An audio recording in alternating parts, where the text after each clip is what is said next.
Next operation research and decision making ആണ്. അപ്പോൾ അതിൽ മെയിനായിട്ട് പറയുന്നത് ഓപ്പറേഷൻ റിസർച്ചിൻ്റെ അഡ്വാൻറ്റേജസ് ആണ്. ഡിസിഷൻ മേക്കിങ്ങിലോ ഓപ്പറേഷണൽ റിസർച്ചിന് എന്തെല്ലാം അഡ്വാൻറ്റേജസ് ആണ് ഉള്ളത്, എങ്ങനെയാണ് ഡിസിഷൻ മേക്ക് ചെയ്യാൻ വേണ്ടിയിട്ട് സഹായിക്കുന്നത്, അങ്ങനത്തെ കാര്യങ്ങളൊക്കെയാണ് ഓപ്പറേഷൻ റിസർച്ച് ആൻഡ് ഡിസിഷൻ മേക്കിങ്ങിൽ പറയുന്നത്.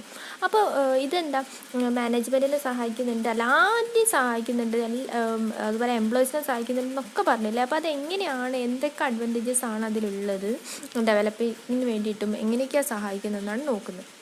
അപ്പോൾ നോക്കാം. ഇതിൽ 4 അഡ്വാൻറ്റേജസ് ആണ് മെയിനായിട്ട് പറയുന്നത്.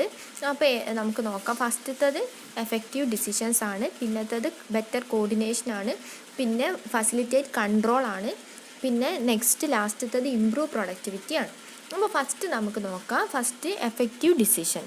എഫക്റ്റീവ് ഡിസിഷൻ എന്ന് വെച്ചാൽ മാനേജേഴ്സിനെ നല്ല ബെറ്ററായിട്ടും ക്വിക്കായിട്ടുള്ള ഡിസിഷൻ എടുക്കാൻ വേണ്ടിയിട്ട് സഹായിക്കുന്നുണ്ട്. അപ്പോൾ നമുക്കെന്താ, നമ്മൾ പറഞ്ഞു ഒരുപാട് ഡിസിഷൻസ്, ഒരുപാട് നമുക്ക് ഓപ്ഷൻസ് വരും. അപ്പോൾ എന്താ, ഏതിലാണ് റിസ്ക് ഉള്ളത് എന്ന് നമുക്ക് മാനേജേഴ്സിന് ഇവാലുവേറ്റ് ചെയ്യാനും, അപ്പോൾ അതുവഴി റിസ്ക് കുറഞ്ഞ ഏറ്റവും ബെസ്റ്റായിട്ടുള്ള ഡിസിഷൻ എടുക്കാനും മാനേജേഴ്സിനെ ആര് സഹായിക്കുന്നുണ്ട്, ഓപ്പറേഷൻ റിസർച്ച് സഹായിക്കുന്നുണ്ട്.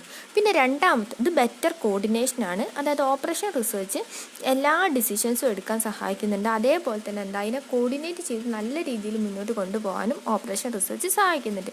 Helps to coordinate all decisions of organisation. അതായത് ഒരു ഓർഗനൈസേഷനിൽ ഒരുപാട് ഡിപ്പാർട്ട്മെൻറ്റ്സ് ഉണ്ടാവും. അപ്പോൾ ഒരു ഡിപ്പാർട്ട്മെൻറ്റ് മാത്രമല്ല, ഒരുപാട് ഡിപ്പാർട്ട്മെൻറ്റ്സ് ഉണ്ടാവും ഓർഗനൈസേഷനിൽ. അപ്പോൾ എല്ലാ ഡിപ്പാർട്ട്മെൻറ്റിലുള്ള ഡിസിഷൻസിനെ കോർഡിനേറ്റ് ചെയ്ത് കൊണ്ടുപോകുക. അതായത് ഇപ്പോൾ എക്സാമ്പിൾ പറയുകയാണെങ്കിൽ പ്രൊഡക്ഷൻ ഡിപ്പാർട്ട്മെൻറ്റിലുള്ള ഡിസിഷൻസിനെ മാർക്കറ്റിംഗ് ഡിപ്പാർട്ട്മെൻറ്റ്സിൻ്റെ ഡിസിഷനുമായിട്ട് കോർഡിനേറ്റ് ചെയ്യുക. അപ്പോൾ പ്രൊഡക്ഷൻ ഡിപ്പാർട്ട്മെൻറ്റിൽ ഒരു പേസ്റ്റ് ഉണ്ടാക്കുന്നത് വെച്ചു, പക്ഷേ ആ ടൂത്ത് പേസ്റ്റിന് എന്താ ഒട്ടും മാർക്കറ്റിംഗ് ഇല്ല. അപ്പോൾ മാർക്കറ്റിംഗ് ഡിപ്പാർട്ട്മെൻറ്റിലുള്ളവരെന്താ പറയുക, ഈ പേസ്റ്റിന് ഉണ്ടാക്കണ്ട, ഇതിനെന്താ ഒട്ടും മാർക്കറ്റിംഗ് ഇല്ല എന്ന് പറയും. അപ്പോൾ പ്രൊഡക്ഷൻ ഡിപ്പാർട്ട്മെൻറ്റ് എന്താ, അത് പറ്റില്ല, ഇത് ഞങ്ങൾ ഉണ്ടാക്കി കഴിഞ്ഞിട്ട് എന്തെങ്കിലും കാര്യമുണ്ടോ, ഇല്ല.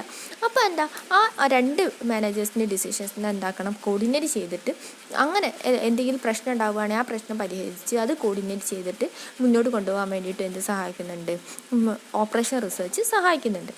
നെക്സ്റ്റ് ഫെസിലിറ്റേറ്റ് കൺട്രോളാണ്. ഓപ്പറേഷൻ റിസർച്ച് എന്താ, മാനേജേഴ്സിനെ, അവരെ സബോർഡിനേറ്റ്സിനെ കൺട്രോൾ ചെയ്യാൻ വേണ്ടിയിട്ടും സഹായിക്കുന്നുണ്ട്. അതായത് ഏതൊക്കെ വർക്ക് ആർക്കൊക്കെ കൊടുക്കുക, എത്ര ഇമ്പോർട്ടൻ്റ് ഉള്ള വർക്ക് ആർക്കൊക്കെ കൊടുക്കുക, അതായത് delegates less important work to subordinate. അപ്പോൾ ഓരോരുത്തരുടെ പൊസിഷൻ അനുസരിച്ചിട്ട് ഓർക്ക് എന്താ, ഏറ്റവും ലോ ആയിട്ടുള്ള ആൾക്ക് ഇങ്ങനത്തെ വർക്ക് കൊടുക്കും, കുറച്ചും കൂടെ ഉയർന്ന ആൾക്ക് വേറെ വർക്ക് കൊടുക്കും. അങ്ങനെ ആർക്കൊക്കെ എന്തൊക്കെ വർക്ക് കൊടുക്കുക, ആ കൊടുക്കുന്ന വർക്ക് എല്ലാവരും നല്ലോണം ചെയ്യുന്നുണ്ടോ, അങ്ങനത്തെ കാര്യങ്ങളൊക്കെ നോക്കാനും അത് കറക്റ്റ് ചെയ്യാനും ഒക്കെ ആരെ സഹായിക്കുന്നുണ്ട്, മാനേജേഴ്സിനെ ഓപ്പറേഷൻ റിസർച്ച് സഹായിക്കുന്നുണ്ട്.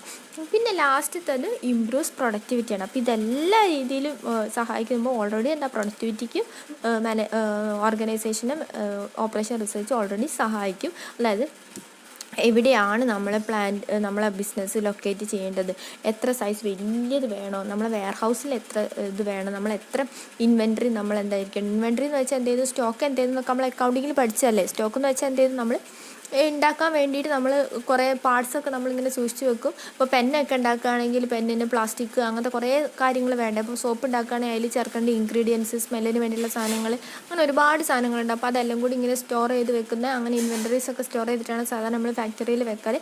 അപ്പോൾ അതൊക്കെ എങ്ങനെയാണ് നമ്മൾ സ്റ്റോർ ചെയ്ത് വെക്കുക, എവിടെയാണ് വെക്കുക, അങ്ങനത്തെ കാര്യങ്ങളൊക്കെ ചെയ്യാൻ വേണ്ടിയിട്ടും, പിന്നെ ഫാക്ടറിയിൽ എത്ര ആൾക്കാർ നമ്മൾ ഇൻവോൾവ് ചെയ്യുന്നുണ്ട്. കുറേ ആൾക്കാരെ ഇപ്പോൾ നമ്മൾ ഫാക്ടറിയിൽ കൊണ്ടിട്ടിട്ട് കുറേ ആൾക്കാർക്ക് പണിയില്ലെങ്കിൽ അതെന്താ വെറുതെയാണ്. നമുക്കെന്താ, അപ്പോൾ മാൻ പവർ പ്ലാനിങ്ങിന് വേണ്ടിയിട്ട് സഹായിക്കുന്നുണ്ട്.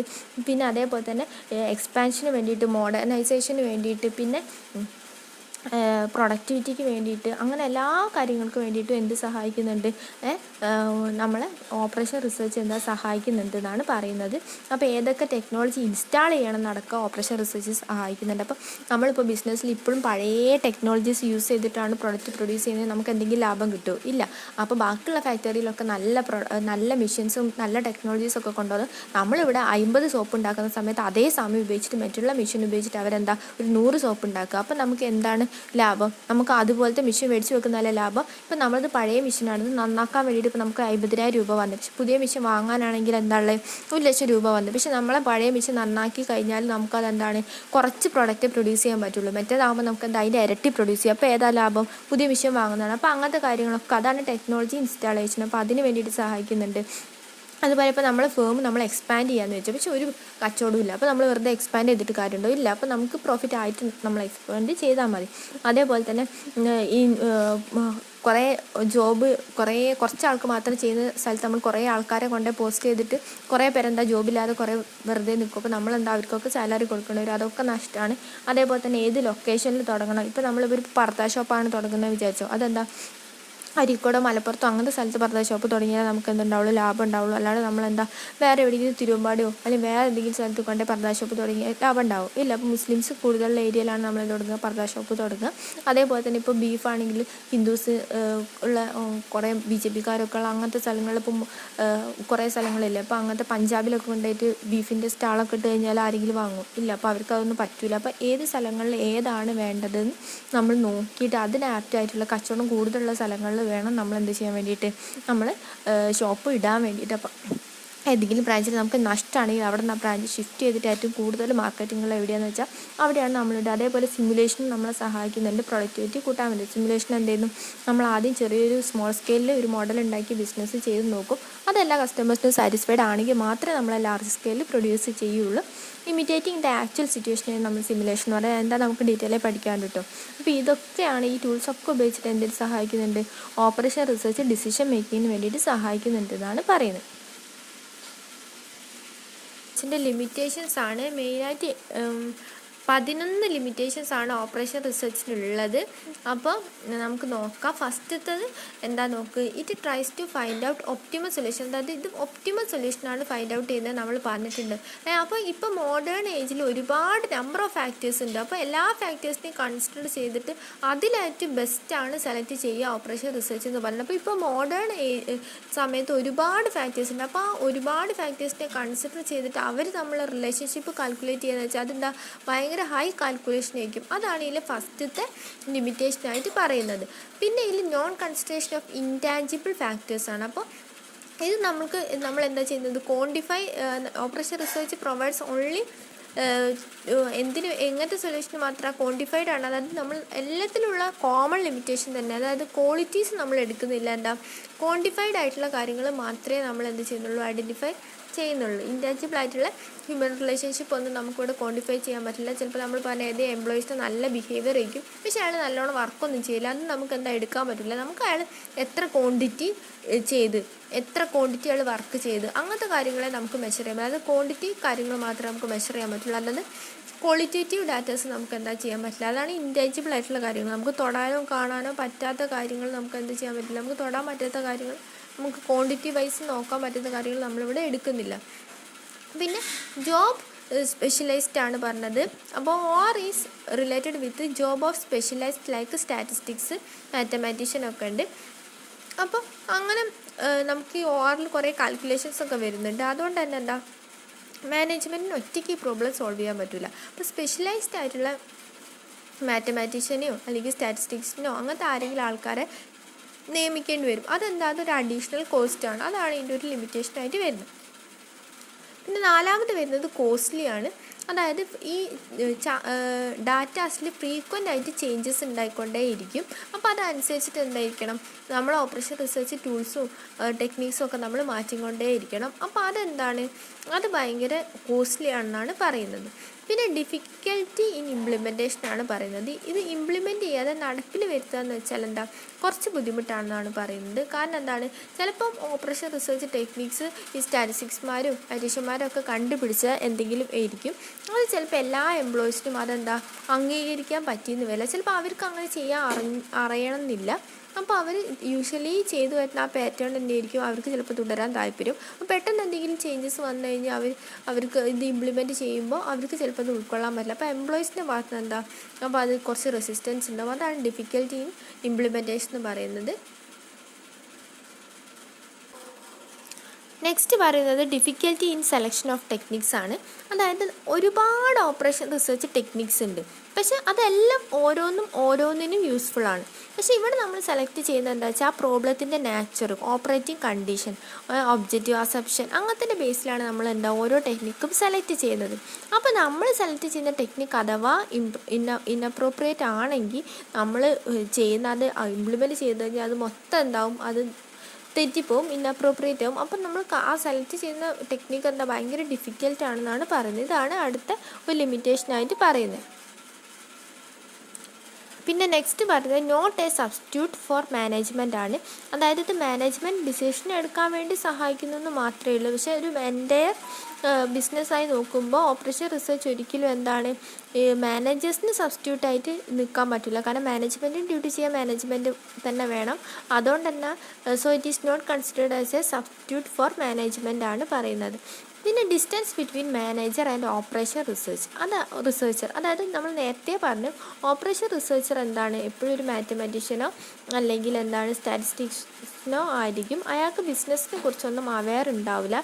ഇപ്പോൾ മാനേജർക്ക് അയാൾ ആ കോംപ്ലക്സ് വർക്ക് അതേപോലെ മനസ്സിലാവുകയില്ല. അപ്പോൾ ഇവർ തമ്മിൽ എന്താണ് നല്ല ഗ്യാപ്പ് ഉണ്ടെന്നാണ് പറഞ്ഞത്. കാരണം ഇയാൾ ചിലപ്പോൾ ഒരുപാട് റിസർച്ചും കണ്ടുപിടുത്തമൊക്കെ ചെയ്തിട്ടേക്കും മാത്തമാറ്റീഷ്യൻ കുറേ ഇക്വേഷൻസ് ഒക്കെ വെച്ചിട്ടേക്കും ആ പ്രോബ്ലം സോൾവ് ചെയ്യാനുള്ള കാര്യങ്ങൾ പറയാം. അപ്പോൾ മാനേജർക്ക് ചിലപ്പോൾ അത് ഉൾക്കൊള്ളാൻ പറ്റണമെന്നില്ല. മാനേജർക്കിൻ്റെതായ അതുപോലെ ബിസിനസ് ഡെവലപ്മെൻറ്റ് രീതികൾ ഇയാൾക്കും അറിയില്ല. ഇയാൾ അതിൻ്റെ പ്രാക്ടിക്കൽ വശങ്ങളല്ല നോക്കുന്നത്, ആ പ്രോബ്ലം എങ്ങനെയാണ് സോൾവ് ചെയ്യുക ആ കാര്യങ്ങളായിരിക്കും ഇവർ നോക്കുന്നത്. അപ്പോൾ ഇവർ തമ്മിൽ ചില സമയത്ത് അങ്ങോട്ടും ഇങ്ങോട്ടും മനസ്സിലാവാത്തത് കൊണ്ട് എന്തെങ്കിലും കോൺഫ്ലിക്റ്റ് ഉണ്ടാവും എന്നാണ് പറയുന്നത്. പിന്നെ ഡിപ്പെൻസ് ഓൺ കമ്പ്യൂട്ടർ, ഇലക്ട്രോണിക് കമ്പ്യൂട്ടറാണ് പറയുന്നത്. അപ്പോൾ ഇത് പറയുന്നത് എന്താണെന്ന് വെച്ചാൽ Operation research techniques try to find out an optimal solution taking into account all factors. In modern society, these factors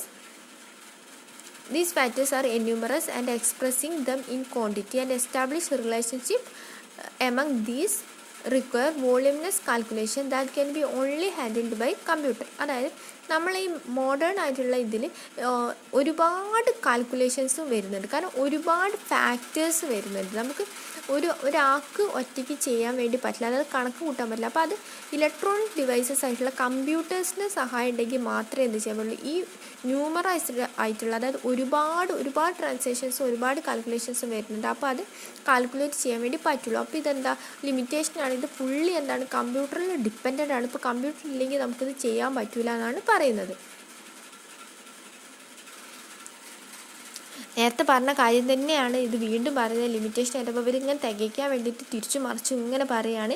ഇവർ പറഞ്ഞത് എന്താ വെച്ചാൽ ക്വാണ്ടിറ്റേറ്റീവ് അനാലിസിസ് ആണല്ലോ ഓപ്പറേഷൻ റിസർച്ച്. അതായത് ഒരുപാട് അസംഷൻസിൻ്റെയും ഒരുപാട് എസ്റ്റിമേറ്റിൻ്റെയും ബേസിലാണ് നമ്മൾ എന്ത് ചെയ്യുക, ഈ ക്വാണ്ടിറ്റേറ്റീവ് വാല്യൂസ് നമ്മൾ ചെയ്തിട്ടാണ് നമ്മൾ ഈ റിസർച്ച് ചെയ്യുന്നത്. അപ്പോൾ നമ്മൾ ഉണ്ടാക്കുന്ന എസ്റ്റിമേറ്റ് റോങ് ആണെങ്കിൽ ആ റിസൾട്ട് തന്നെ റോങ് ആയിരിക്കും. അപ്പോൾ നമ്മൾ അപ്ലൈ ചെയ്യുന്ന സൊല്യൂഷൻ മിസ്ലീഡിങ് ആയിരിക്കും എന്നാണ് പറയുന്നത്. പിന്നെ ഇതിൻ്റെ ലാസ്റ്റത്തെ പോയിൻ്റ് എന്ന് വെച്ചാൽ disconnected from real business condition. ഇത് നേരത്തെ നമ്മൾ പറഞ്ഞ പോയിൻ്റ് തന്നെ തിരിച്ച് പറയുകയാണ്. നേരത്തെ നമ്മൾ പറഞ്ഞില്ല മാനേജറും ഓപ്പറേഷൻ റിസർച്ചും തമ്മിൽ വ്യത്യാസം ഉണ്ടെന്ന്, അതിനെയാണ് ഇവിടെ പറയുന്നത്. ഈ നമ്മൾ പ്രോബ്ലംസിൽ ഓപ്പറേഷൻ റിസർച്ചിൽ നമ്മൾ പ്രോബ്ലംസ് ചെയ്യുന്നത് എപ്പോഴും മാത്തമാറ്റീഷ്യനോ അല്ലെങ്കിൽ സ്റ്റാറ്റിസ്റ്റിഷ്യനോ ഒക്കെ ആയിരിക്കും. അപ്പോൾ അവർക്ക് ഈ റിയൽ ആയിട്ടുള്ള ലൈഫ് സിറ്റുവേഷൻ എന്താണെന്ന് അറിയില്ല. അപ്പോൾ ഇവർ പറയുന്നത് റിയൽ ബിസിനസ് കണ്ടീഷനിൽ എത്രയോ ഡിസ്കണക്റ്റഡ് ആയിരിക്കും ഇവരെ സൊല്യൂഷൻ എപ്പോഴും എന്തായിരിക്കും കമ്പ്യൂട്ടർ ബേസ്ഡ് സൊല്യൂഷൻസ് ആയിരിക്കും. ഒരു ഐഡിയലിസ്റ്റിക് നാച്ചർ ആയിരിക്കും. ആക്ച്വൽ ബിസിനസ് സിനാരിയോസിനും ഒരുപാട് വ്യത്യാസം ഉണ്ടാവും. അതുകൊണ്ട് തന്നെ ഇത് റിയൽ ആയിട്ടുള്ള ബിസിനസ് സിറ്റുവേഷനിൽ ഇത് അപ്ലൈ ചെയ്യുമ്പോൾ ചില സമയത്ത് ഇവർ കണ്ടെത്തുന്ന ആ ഇമ്പോർട്ടൻസ് ചിലപ്പോൾ റിയൽ ബിസിനസ് സിറ്റുവേഷനിൽ കിട്ടില്ല എന്നാണ് പറയുന്നത്. അതൊരു ലിമിറ്റേഷനായിട്ടാണ് കാണുന്നത്. അപ്പോൾ ഇത്രയും 11 ലിമിറ്റേഷനാണ് ഇതിലുള്ളത്, ഓപ്പറേഷൻ റിസർച്ചിൽ ഉള്ളത് കേട്ടോ.